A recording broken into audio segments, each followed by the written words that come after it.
Hi friends, I'm Chelsea Grayson coming to you once again from the Office of the CEO. This is my show where I can help you be more successful in your current career, and I can also help you successfully transition to a new career. So today I wanted to talk to you about successfully managing up as well as successfully managing down. These are actually flip sides of the exact same coin. Look, aside from the obvious importance of getting day-to-day work done, and that only happens when you're successfully managing up as well as down, managing up and down are fundamentally about the exact same thing. And this is about developing good, working, long-lasting relationships. Those relationships are the backbone to any good business throughout the course of your career, even if that business changes. It's going to be fundamentally about the relationships that you develop and that you cultivate over the course of a long career. Again, no matter what kind of switches that you make during the course of that career. So managing up is about learning, developing folks that later on will become your mentors, will become your references in respect of other jobs that you might want to get. It's about developing relationships that later on, when they go somewhere else and you go somewhere else, they might actually pull you into what they're doing, and it might be yet another lucrative opportunity for you. So, and it's about getting them to trust you as their subordinate so that you can go ahead and do the meat and potato tasks of your job efficiently, which you probably have more expertise to pursue in any case than they do. And they trust you to do those things. They don't micromanage you. You get your thing done and you get their guidance, which is, gorgeous, high level, 30,000 foot altitude guidance that helps you get your job done better. But they fundamentally trust you and let you get your job done. That's managing up successfully, right? Managing down actually enables you to develop a good team, a good, efficiently working team that you can trust. That's your subordinates. And that you can then delegate to them a lot of the day-to-day menial tasks that enable you to then manage up a little bit better, because your time is freed a little bit to have more strategic thinking. Your time is freed up to check in all the time with status updates that your managers want you to bring to them. And if you can successfully develop a good team beneath you and you can manage down very well, then you're going to develop a great team that you can delegate to, and they can free you up for those tasks. And look, it's also quite frankly about succession planning, which we've talked about in previous episodes. If you are not every day cultivating a great team beneath you, that putting aside the day-to-day tasks can actually take over for you once you decide to move on, maybe into the higher echelons of the company, then what are you really doing this for, right? You absolutely want to develop a team that can take over for you. Maybe not even in the long term, but just when you're on vacation, so you can actually take a break and people aren't calling you every 2 seconds. And oh, by the way, the folks that you develop a relationship with now, that are your subordinates, that you train well, that you promote, that you teach to work on their own rather than always coming back to you for a mother may I when not completely necessary, those are actually the folks that later on could also end up in other places where they call you and ask to bring you in, maybe in a separate capacity. I can't tell you how many people that I've trained on the way up who later on have called me and said, hey, I'm now the general counsel at a company, or I'm now the COO at a company that has a vacancy on the board, and I've suggested that they consider you to fill that board seat. And now that I'm in the third chapter of my career and I'm primarily sitting on boards, it's always a welcome call from a person that I've worked with extensively in the past to come potentially sit on their board. I'd always rather go sit on the board of directors of a company where I actually know the C-suite folks, so that I have built-in relationships there. So again, you never know. The folks that you cultivate that are on your team now, that are reporting up to you, you never know where they're going to end up and what sorts of opportunities they're going to be able to bring to you. So that's why I always say that managing up and managing down long-term is about the development of relationships that will absolutely benefit you one way or the other, and sometimes in ways that are not expected, but you ought to plan for it. So let's dive into both managing up and managing down successfully and a few of the tips that I would suggest. So managing up, and by the way, this is something you will always do. You think that just because you ultimately maybe become the CEO of a company, or maybe you start a company and now you're the founder and the CEO, that you're not having to manage up. Absolutely wrong. You will have a board, whether it's an actual board of directors or just a board of advisors for the time being, but you will ultimately have a board of directors if you get to any sort of appreciable size. That board of directors, their number one task is to hire and fire the CEO. That's why they've been retained to sit on that board. So you are absolutely managing up to that board of directors, not to mention you'll have investors that you'll have to manage up to because they own the company, even if you own a slice of it. Not to mention the creditors, the banks and the other folks who have lent money to the company. You're going to have to manage up to them as well. You'll always have people to answer to. You will always have people who have the ability to get rid of you if they really need to, or to promote you and to give you great bonuses and a beautiful package for the next year in your employment agreement. So you will always be managing up. So don't think that you'll ever be able to shed this obligation. So the most important part about managing up is, of course, managing expectations. Don't have to spend a lot of time here, but this is about not giving deadlines that you're never going to be able to keep. This is about not over-promising the sort of thing that you can address. You know, if you are going to have to loop in other experts because one thing or another isn't particularly in your wheelhouse, you need to talk about that right up front after you've got that problem solved, right? Make sure that you know which experts you're going to hire. Make sure that you already understand how you're going to hire them, and then let your higher-ups understand that, hey, listen, I'm going to get this task done that you asked me to get done, but it's not going to get done on the deadline that you've asked. Here's the deadline where it's going to get done by, and here are the experts that I'm going to have to bring in because not all of this is perfectly in my wheelhouse. Just always make sure when you're managing up that your superiors understand when the reasonable deadline is you can bring this thing, and who it is that you're going to need to pull in to help you with this, because you're not a one-person show. So managing expectations. It's also a lot about, and it's tied very closely to managing expectations, it's about frequent, regular, and open communication. So constantly letting folks know, here's the status update, here's where I am on the project, it's coming along, or I've hit a roadblock and here's how I'm managing it, whatever the case may be. And the person that you're reporting to, every single person you report to is going to have a different style here. You know, some of them like to hear about this weekly, some of them like to hear about it every time status changes. Sometimes people just want to hear about it, you know, only if there's an issue. So you'll have to learn the style of the folks that you're reporting up to, but make sure and learn that style, or even ask them up front, how much do you want to be reported back to in terms of my status and my progress? And then be sure and remind yourself all the time, and you can put it on the calendar, report back to Henry, report back to Jane about where you are on the project, because you'll be so insular and within your mind, and you'll be busily working on the project that you might not remember that they can't read your mind and they don't know exactly what you're doing behind the scenes. So always remember, and if you can't remember, just calendar that you owe status updates to the folks that you're ultimately going to report back to. Okay.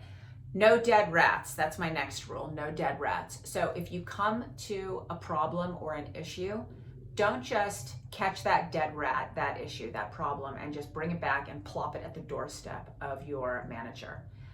See if you can come up with a solution or several alternative proposed solutions, realistic ones, right? Maybe take a flyer on one of them, but work them through, understand what it would take to work through each of those solutions, who you would need, what it's going to cost, and then and only then, and you should do all of this quickly, of course, so you don't let the problem linger, go back to your manager and say, here's the issue, but here's a couple of different proposed solutions. Here's what it's going to cost. Here's who I'm going to have to bring in. Here's the timeline. So you're not just bringing them the dead rat. You're also bringing them, here's how I'm going to fix this issue for you. Always think about, what are you bringing to problems mostly? Is it gasoline or water? It should be water. You should be about putting fires out. Now, again, I admonish you, don't take a long time to go back and report to your manager. So if you find that it's taking weeks and weeks to try to come up with solutions for an issue, and then the issue is just sitting there festering and getting worse, that's obviously not the right thing to do. Try to work very quickly to come up with solutions and get back promptly before the issue gets worse, and within enough time so that you can actually implement one of the solutions that you've come up with. As much as you can, don't just bring a dead rat to the doorstep of your manager. Don't interrupt. I usually think this goes without saying, but every single day I see people interrupting others, and it just becomes emotional for the person being interrupted. It becomes inflammatory. Other people see it. They don't respect a person who interrupts, or they just become intimidated by the person who interrupts constantly, and then there's not a free flow of communication. Check yourself. Have somebody else watch you at work all day long one day and give you notes about how many times that you interrupted, because you might not even be aware of what's going on. And see what sorts of people you are interrupting.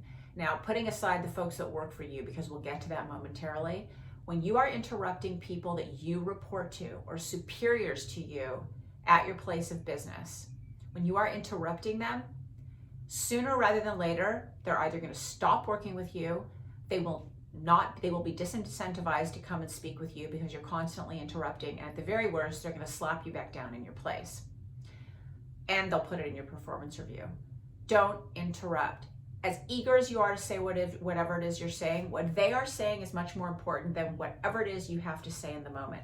Let them finish for however long it takes. Don't look impatient. Don't start sighing. Let them finish. Give them the grace of expressing their thought, just like you want the grace of expressing your full thought. And be very, very deliberate about this. This is similar to in public speaking when you are very deliberate about getting rid of the ums or the rights in your speaking pattern. Be very deliberate about it. It might take a couple of times of just, again, letting somebody shadow you all day at work and just charting down exactly how many times you're interrupting others. Again, does not matter how important what it is you have to say. Let the other people finish. You will have plenty of time to get your point across. Okay, walk the halls. Make sure that you're out and about in the halls so that your managers can see you and just have free time with you. By the proverbial water station, the sink or, the water cooler or what have you, but getting coffee, walking to the bathroom, just meandering around the halls. Maybe you're sitting in a general public section to the extent those are starting to come back into the workplace. Make sure you're wandering and walking the halls a little bit so your boss can get a hold of you and just socialize with you or just have free thought discussion with you, because a lot of times that's where the ideas come. A lot of times that's where they might assign you to a really interesting project that they might not have otherwise thought about for you. And that's just a completely different context where people think differently. So be sure to make yourself available other than just being available by phone, being available by Zoom, or just sitting in your office waiting for folks to come to you. Okay, and finally, we have all had to deal with frustrations when it comes to ineffective leaders. I will tell you the sort of archetypes for most of the types of ineffective leaders that there are. There's insecure or selfish leaders. Those are the folks that always need to be better than everyone, and they always need to make sure that they get the best stuff, and they pile it all into one pile that they're managing, and they want to make sure nobody else is particularly getting kudos, right? The visionless leader, you've got all sorts of great ideas, and they're absolutely just a dead stump. The incompetent leader, need I say more? The political leader, you always got to watch out for that one. What are their motivations? What are they truly inkling for here? You really need to understand what their political aspirations are within the organization. And the controlling leader, right? They're micromanaging you all the time. You can't get your day-to-day tasks done because they're constantly giving you a barrage of suggestions, whereas you could have gotten this thing done 5 hours ago. They've given you all sorts of suggestions, some of which actually might be great, but you would have gotten it done just as well and actually on time had they not come in and barraged you with all of the micromanaging. How to deal with those things? It's difficult. There's no point in making your leader an adversary. That's certainly never going to work. So there's no point in fighting with them or making them an adversary and making them understand how dissatisfied you are with their leadership skills. The only thing that'll change in that situation is that you'll either get fired, they won't like you anymore, so you won't get promoted. Other folks around the organization will hear that you're a complainer. You're never going to actually be able to change your leader. That's never going to be something that you're able to do. So just build any relational level bridges that you possibly can and stop focusing on the negative stuff. Focus as much as you can on the positive stuff. Just knowing that one day the light at the end of the tunnel is that you'll ultimately be promoted, whether it's at this organization or another organization, and you'll be the leader, you'll be the manager. So just find this person's strengths and just figure out a way to leverage those strengths in terms of getting your job done better and faster. And just try over time to gain the trust of this manager so that you can gain an ability to complement his or her weaknesses and just sort of fill those gaps. Those are really the best ways of handling your frustrations with an ineffective leader. So let's quickly get to managing down and some of my top tips for how to successfully manage down. You might not be surprised to hear that communication, once again, is at the top of my list. So you absolutely need to communicate with your team and let them know exactly what the process is, where they fit into the process, how this process fits into the larger process, what the company's overall strategies are. They need to understand they're not just cogs in the wheel, and they need to understand if issues arise, as transparently as you possibly can communicate them, what those issues are. Sometimes you won't be able to tell them everything because there are sensitive issues that come up. But mostly people want to hear as much as they possibly can so they understand what the big picture is. These are human beings. These are adults. They deserve to understand that no matter how junior they are. And the last thing you want is your employees hearing something about their own company on the news or through social media. So please, please, please communicate as often as transparently as you possibly can without sharing information that's been told to you that is sensitive or confidential, so that they don't just feel like they're cogs in the wheel. Don't interrupt. Same advice from before. Your junior folks need the ability and the grace to know that when they start speaking, you're going to allow them to finish their thought, so that they're not always feeling anxious that they're going to get cut off. They don't feel like they need to speak very quickly. They don't feel like they're not going to be able to communicate their thoughts to you because you don't care about it, that you're going to be flippant and you're just going to interrupt them whenever you feel like they're not giving you great feedback. Don't interrupt. Let these people finish their thoughts. They will eventually stop talking. There's a period at the end of every sentence. Just be patient. You can respond or not respond. You can tell them it's a bad idea, whatever the case may be. Just don't interrupt and give them the grace of feeling like they have a little bit of control over their ability to communicate a point to you clearly and fully. Okay. Let your employees solve their problems before they come to you. Again, like I said earlier, how you don't want to bring dead rats to your manager. Start training your employees not to bring you the dead rats. You don't have to get in and micromanage everything. You don't have to solve their problems for them. Let them go off and sweat a little bit. That's what you had to do on the way up. That's what you're having to do with your manager.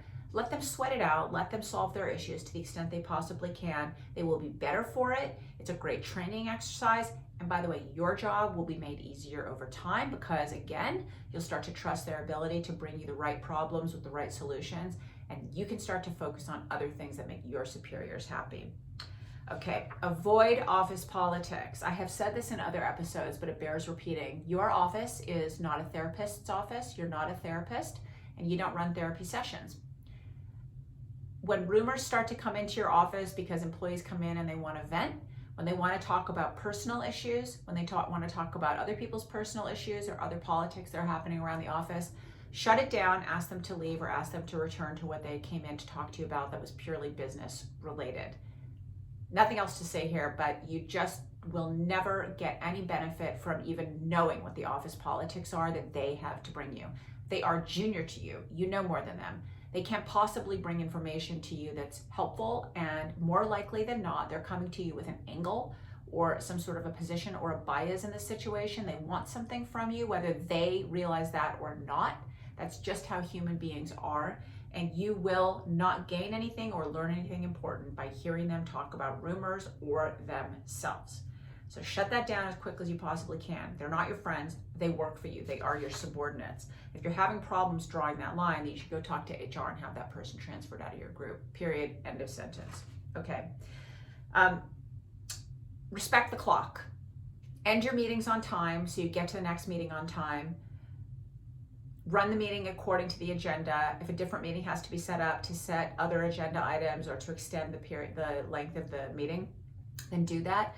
If you can't do this successfully on your own, have your assistant follow you around and tell you it's 5 minutes to the end of this meeting and hustle you to the next one. Build in travel time between your meetings or between clicking onto the next Zoom. Don't be late. It's disrespectful to your employees, and they are going to start to disrespect your clock.